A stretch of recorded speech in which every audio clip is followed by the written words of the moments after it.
நடந்திருக்கு.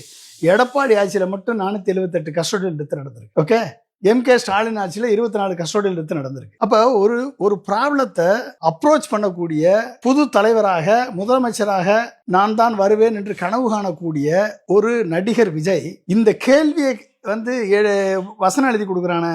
ஒரு 4 political strategy வச்சிருக்கீங்களா, காசு கொடுத்து ஜானவரகேசாமிட்டையும் ஆதவர்ஜனாட்டையும், இப்போ புதுசா ஐஆர்எஸ் ஆபீசர் ஒருத்தர் வந்திருக்காரு, அவங்ககிட்ட சேர்ந்திருக்காரு, அவர்கிட்டையும் அதிமுக இருந்து ஒருத்தர் வந்திருக்காரு, அவர்கிட்டையும் இவங்ககிட்ட எல்லாம் கேட்டிருக்கலாம்ல. இது வரைக்கும் என்ன நடந்திருக்கு? ஒரு சிஸ்டமிக் ப்ராப்ளத்தை சால்வ் பண்ணக்கூடிய உங்கள்கிட்ட எதிர்பார்க்கறது என்னது? நீ என்ன பண்ணுவ? இத்தனை காமராஜர் ஆட்சி காலத்துல இருந்து கஸ்டோடியல் டெத் நடக்குது, போலீஸ் எக்ஸஸ் நடக்குது, அரெஸ்ட் நடக்குது, கில்லிங் நடக்குது. இது தமிழ்நாட்டில் மட்டும் இல்ல, உத்தரப்பிரதேசத்தில் அதை விட அதிகம் நடக்குது. உத்தரப்பிரதேசத்தில் ஜாதி பார்த்து மதம் பார்த்து புல்டோசரை வச்சு இடிச்சு கொண்டுட்டு இருக்கான்.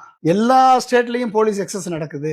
அப்ப ஒரு புது அரசியல் கட்சி மக்கள் உன்னை முதல்வர் ஆக்கணும்னு நினைச்சா நீ எப்படிப்பட்ட ஒரு தீர்வை கொடுக்கணும் மக்கள்கிட்ட? இத்தனை ஆயிரக்கணக்கான பேர் ஒரு 5000 இருந்து 10,000 பேர் கூடியிருப்பாங்க, கண்டிப்பா கூடியிருப்பாங்க அந்த கூட்டத்துல. அந்த கூட்டம் அந்த கூட்டத்துக்குள்ள பேசக்கூடிய விஜய் என்ன பேசியிருக்கணும்? சாரி வேண்டாம், நீதி வேண்டும் கேக்குறீங்க. 24 குடும்பங்களுக்கும் சாரி கேளுங்க, 24 குடும்பங்களுக்கும் நிவாரணத்தை கொடுங்க. 24 குடும்பத்துக்கும் சாரி கேட்கணும், 24 நிவாரணத்தை கொடுக்கணும் அப்படின்றது நியாயமான கோரிக்கை. அது கொடுக்கணும், முதலமைச்சர் கன்சிடர் பண்ணிட்டோம்.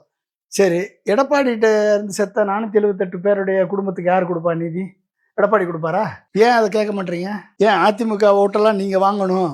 எடப்பாடியை குற்றம் சொல்லாம அதிமுக ஓட்டெல்லாம் சைடு பாக்கில் வாங்கி அதிமுகவை அழித்து பிஜேபி வரணும்னு நினைக்குது. நீங்க அதிமுகவை அழித்து விஜய் வரணும்னு நீங்க நினைக்கிறீங்க, அதானே காரணம்? அப்ப இது என்ன அரசியல்? ஒரு முதலமைச்சர் கேண்டிடேட்டா வர வேண்டும் என்று நினைக்கக்கூடிய ஒரு விஜய் இந்த ஆர்டினரி இந்த கேள்வியை கூட உங்களுக்கு வசனம் எழுதி கொடுக்கக்கூடியவங்கள்ட்ட கேட்கல, அதுக்கு வேணா பதில வாங்கல. ஓகே, நீங்க எப்படி உங்களால ஒரு தீர்வை கொடுக்க முடியும்? உங்ககிட்ட வேலை பார்க்கக்கூடிய பொலிட்டிக்கல் ஸ்ட்ராட்டஜிஸ்ட சரியான கேள்வி கேட்டு சரியான பதில வாங்கி அதை மக்கள்கிட்ட பேசக்கூட உனக்கு வைக்கல முடியல அப்படின்னா நீ எப்படி IAS IPS அதிகாரிகிட்ட கேள்வி கேட்ப ஆட்சிக்கு வந்த பிறகு?